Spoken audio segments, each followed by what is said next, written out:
இவர்களுக்கு இறைவன் எப்போதும் துணை இருப்பான் என்றாலும் பழனி தண்டாயுதபாணி இவர்களுக்கு எப்போதும் துணை இருப்பார். இந்த குரு உங்கள் ராசி லக்கணத்திற்கு 5இல் அமர்ந்து பூச நட்சத்திரத்தில் அமரும் போது உங்கள் வாழ்க்கையினுடைய மாற்றங்கள் அது தெரிகிறது. அப்ப இந்த காலகட்டம் நீங்கள் பைரவர் வழிபாடும் சரி அல்லது மகான்களுடைய ஜீவசமாதி வழிபாடும் சரி செய்து கொள்வது நல்லது. தன பாக்கியாதிபதியாகிய செவ்வாய் சனிசாரம் பெற்றிருக்கிறார். ஆகையால் தக்க சமயத்தில் உயர்ந்த மனிதர்களுடைய ஒத்துழைப்பும் உதவியும் உங்களுக்கு கிடைக்கும். பொருளாதார ரீதியான தேக்கங்கள் இருந்தாலும் சமாளிக்கக்கூடிய நிலை குறுப்பெயர்ச்சிக்கு பின்பு உண்டு. மீன லக்கணம் ராசியில் பிறந்தவங்களை என்ன சொல்லலாம், கல்வித்துறை சார்ந்து அல்லது பொருளாதார சார்ந்து, அதாவது எக்கனாமிக்கல் சைடு, ஃபினான்சியல் சைடு, இந்த காலேஜ் கல்லூரி எஜுகேஷனல் ஆபீசர்ஸ் இதெல்லாம் அதுக்குள்ளதான் இருக்கு. 9 செவ்வாய் லக்கணத்தில் அமர்ந்து சனிசாரம் பெற்று 7 புதன் நீச்சமாகி சனிசாரத்தில் இருப்பதால் உறவு முறைகளை திருமணம் செய்ய முடியாது. அந்நியத்தில் கூட நாம் திருமணம் செய்து கொள்ளலாம். அப்படி திருமணம் செய்து கொண்டாலும் திருப்திகரமான வாழ்க்கை அமையுமா என்றால் இருக்காது. ஆகையால் இந்த வருடம் பராபவ வருடத்திலே திருமணம் செய்து கொள்வதை சற்று யோசித்து செய்து கொள்வது நல்லது. எல்லாம் வல்ல இறைவனின் பேரருளால் வல்லான் வகுத்த வழிகொப்ப அம்மன் அருள் டிவி நேயர்கள் அனைவருக்கும் தமிழ் புத்தாண்டு வாழ்த்துக்கள். இந்த வருடம் மக்கள் அனைவரும் நல்ல மகிழ்ச்சியோடு, ஆனந்தமாக, ஆரோக்கியமாக, ஐஸ்வர்யத்தோடு தான் கொண்ட தொழிலில் அல்லது உத்தியோகத்தில் மிக சிறந்த நிலையை அடைய வேண்டுமென நான் வணங்கும் வளநாட்டு சித்தரை வணங்கி என் வணக்கத்தையும் வாழ்த்துக்களையும் தெரிவித்துக் கொள்கின்றேன். இப்ப தமிழுடைய வருடங்கள் 60ல் 40வது வருடத்தினுடைய பெயர் தான் பராபவ வருடம். இந்த பராபவ வருடத்தினுடைய அந்த விளக்கம் அவங்க நம்ம பெரியவங்க சொன்னது அருள் தோற்றம் அப்படின்ற ஒரு நிலை. ஆனா இந்த பராபவ வருடம், இந்த பராபவ வருடத்தினுடைய நிலை இப்ப இப்ப நம்ம வர்ற 14ஆம் தேதி இல்லையா, 14ஆம் தேதி காலையில சரியாக 9:25 காலையில் 9:25 தான் சித்திரை பிறக்கிறது, தமிழ் புத்தாண்டு பிறக்கிறது. 14/4/2026. இந்த பராபவ வருடத்திற்கு ஒவ்வொரு வருடத்துக்கும் அவங்க மூலத்துல ஒரு பாடல் கொடுப்பாங்க. அப்ப அந்த வெண்பா மாதிரி இருக்கும். அந்த வெண்பால என்ன சொல்லுவாங்க அப்படின்னா, இதுல சொல்றாங்க, மிக்க பராபவத்தின் மேதினியில் பின்மலையாம் தக்க பசு கடல் ஐக்குமே இக்கு பழிக்காது 4 வகை பல்லுயிர் கின்பம் கழிக்காதனவே கருது அப்படின்னு சொல்றாங்க. என்னன்னா, பராபவ வருடத்தினுடைய பின்வரக்கூடிய மாதங்கள்ல தான் மழை உண்டு, பசுக்கள் செழிக்கும், பால்வளம் பெருகும், 4 வகை சாதியினரும் செழிப்புடன் வாழ்வர், பல்லுயிர்களும் நோய் நொடிகளின்றி இன்பமாகவே வாழும் அப்படின்னு இந்த வருடத்தினுடைய வெண்பாவை அவங்க நமக்கு கொடுக்குறாங்க. இது நமக்கு இந்த பாடலை, இந்த வெண்பாவுடைய இதை கேட்ட உடனே நமக்கு ஒரு மகிழ்ச்சி தான்.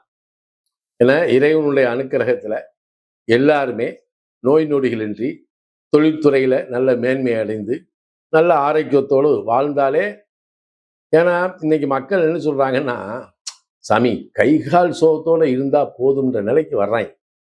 அப்ப இந்த வருஷம் அந்த அளவுக்கு நல்லா இருக்கு அப்படின்னா கூட, இந்த பராபவ வருஷத்துல நம்ம முன்னோர்கள் சில நிலைகளை, இந்த ராஜா, மந்திரி, சேனாதிபதி, அர்க்காதிபதி, மேகாதிபதி இப்படின்னு பிரிச்சு அதுக்கு ஒரு சில பலன்களை அவங்க சொல்லுவாங்க.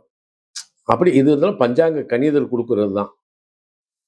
அதுக்கப்புறம் தான் நம்ம கிரகத்தினுடைய நிலையை வச்சு 12 ராசிகளுக்கும் என்ன மாதிரியான பலன்கள் அப்படின்றத நம்ம பார்க்கும்போது, இதை அவங்க கொடுத்துருக்காங்க. இந்த வருஷத்தினுடைய ராஜா யார் அப்படின்னா குரு வந்திருக்கார். அப்ப அதுக்கு வாகனம் எது அப்படின்னா குதிரை. மந்திரி யாருன்னா செவ்வாய்.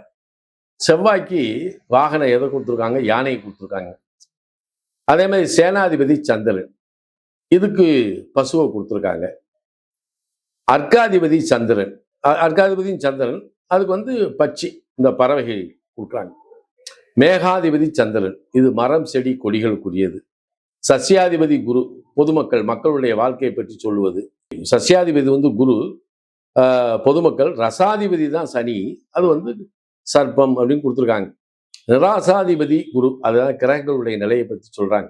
தானியாதிபதி புதன், இதுக்கு விலங்கு என்ன சொல்லியிருக்காங்க? ஒட்டகத்தை கொடுத்துருக்காங்க. பசுநாயகர் கோபால், அனைத்திற்குமானது. எப்போதும் என் நிலையிலும் தன்னிலை மாறா தகுதி படைத்த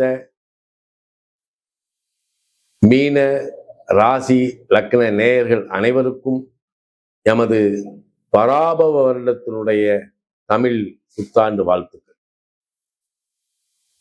எனது அன்பு நேயர்களே, மீனம் சமத்துவத்தையும் சமதர்மத்தையும் இரண்டையும் ஒன்றாக கொண்டு வாழ்வினுடைய உயர்வு தாள்களை கருத்தில் கொள்ளாது கிடைத்ததை கொண்டு மகிழ்ச்சிகரமாக வாழ வேண்டும் என்ற நோக்கோடு வாழுகின்ற உயரிய குணம் படைத்தவர்கள் மீனத்தில் பிறந்தவர்கள்.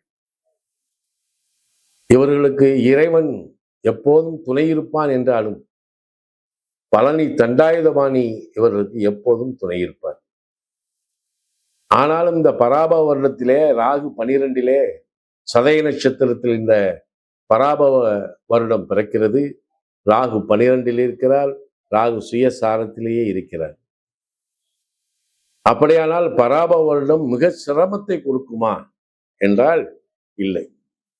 மீனத்தில் பிறந்தவர்கள் ஒரு 10 ரூபாயை கீழே போட்டு போனாலும் அதை எடுக்கிறவன் 20 ரூபாயை கொண்டு வந்து அண்ணாச்சி கீழே போட்டு போயிட்டீங்க அப்படின்னு கொடுத்துட்டு போயிடுவான். அதனால நீங்க உங்களுடைய எந்த ஒரு செயலையும் ஏன் செய்தோம் என்று நினைக்க வேண்டாம்.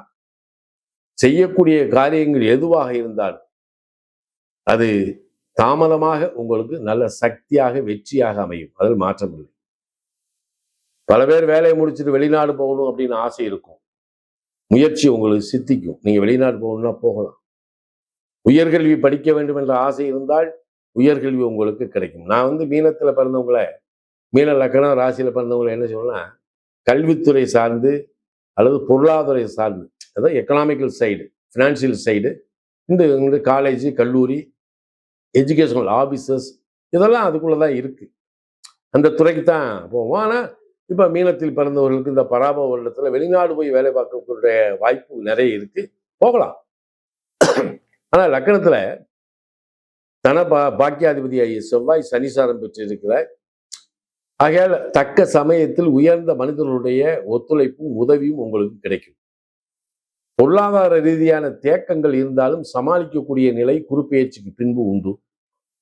குரு கடகத்திற்கு வந்த பின்பு உங்கள் லக்கணத்தை, உங்கள் ராசியை பார்ப்பதால் எல்லா விதமான சூழலிலும் உங்களுக்கு மேன்மையையும் சிறப்பையும் கொடுக்கக்கூடிய ஒரு நிலை இந்த பராபவ வருடத்திலே இருக்கிறது. இந்த குரு உங்கள் ராசி லக்கணத்திற்கு 5 அமர்ந்து பூச நட்சத்திரத்தில் அமரும் போது உங்கள் வாழ்க்கையினுடைய மாற்றங்கள் அதில் தெரிகிறது. அப்ப இந்த காலகட்டம் நீங்கள் பைரவர் வழிபாடும் சரி அல்லது மகான்களுடைய ஜீவசமாதி வழிபாடும் சரி செய்து கொள்வது நல்லது. இதில் திருமண காலங்கள் வந்துவிட்டதா, திருமணம் செய்து கொள்ளலாமா என்றால் சற்று கால தாமதமாகி திருமணம் செய்து கொள்வது நல்லது. காரணம், ராகு மகரத்திற்கு பெயர்ச்சியான பின்பு நீங்கள் திருமணம் செய்து கொள்ளலாம். ஆனால் 9 குடைய செவ்வாய் லக்னத்தில் அமர்ந்து சனிசாரம் பெற்று 7 குடைய புதன் நீச்சமாகி சனிசாரத்தில் இருப்பதால் உறவு முறைகளே திருமணம் செய்ய முடியாது. அந்நியத்தில் கூட நாம் திருமணம் செய்து கொள்ளலாம். அப்படி திருமணம் செய்து கொண்டாலும் திருப்திகரமான வாழ்க்கை அமையுமா என்றால் இருக்காது. ஆகையால் இந்த வருடம் பராபவ வருடத்திலே திருமணம் செய்து கொள்வதை சற்று யோசித்து செய்து கொள்வது நல்லது. 1, உயர்கல்வி செல்ல வேண்டும், உயர்கல்வி கல்லூரியில் சேர வேண்டும் என்ற எண்ணத்தோடு +2 முடிச்சுட்டு வெளியே வரக்கூடிய மாணவர்கள் சற்று கவனமாக உங்கள் உயர்கல்வியை எடுத்துக்கொள்ள வேண்டும். இந்த இடத்துல தடுமாற்றம் நிறைய இருக்கு. பெற்றோர்கள் ஒரு கல்வியை சொல்வார்கள், நீங்கள் ஒரு கல்வியை தேர்ந்தெடுப்பீர்கள். இதில் இருக்கக்கூடிய குழப்பம் உங்களுக்கு எதிர்பார்க்கக்கூடிய கல்லூரி கிடைக்காமல் கூட போகலாம். அப்ப இந்த இடத்துல கொஞ்சம் யோசனையோட நீங்க உங்களுடைய படிப்பை தேர்ந்தெடுத்துக் கொள்வது நன்று. ரொம்ப கவனம். அப்ப இதுல நீங்க முருகன் வழிபாடு ஆரம்பிங்க, பைரவர் வழிபாடு பண்ணுங்க.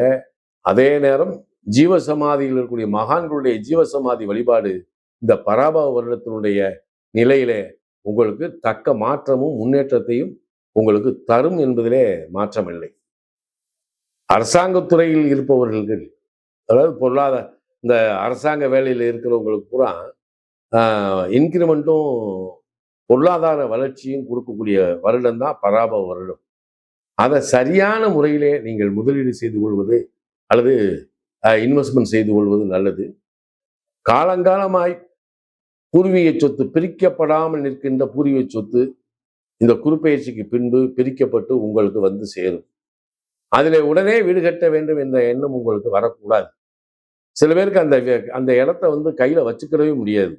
அதை யாருக்காவது கொடுத்துடணும்னு நினைப்பீங்க. அதில் கொஞ்சம் கொஞ்சம் யோசனை பண்ணி முடிவெடுக்க, எதையும் சடனாக முடிவெடுக்க வேண்டாம். செய்தொழில் மேன்மை, அதாவது வேலை உங்களுக்கு நல்லா இருக்கு. இந்த 10 குரு 5ல் உட்காந்து சனிசாரங்களால படக்குன்னு விஆர்எஸ் கொடுத்துட்டு வெளியெல்லாம் வந்துடாதீங்க. வேலை எதுவாக இருந்தாலும் அதில் சிறப்பாக கவனத்தை செலுத்தி பாடுபடுங்கள். வேலையை பாருங்க. உங்களுக்கு குறுப்பெயர்ச்சிக்கு பின்பு மகிழ்ச்சிகரமான வாழ்க்கையை இறைவன் கொடுப்பான் என்று வேண்டி வாழ்த்துகின்றேன். வாழ்த்துக்கள்.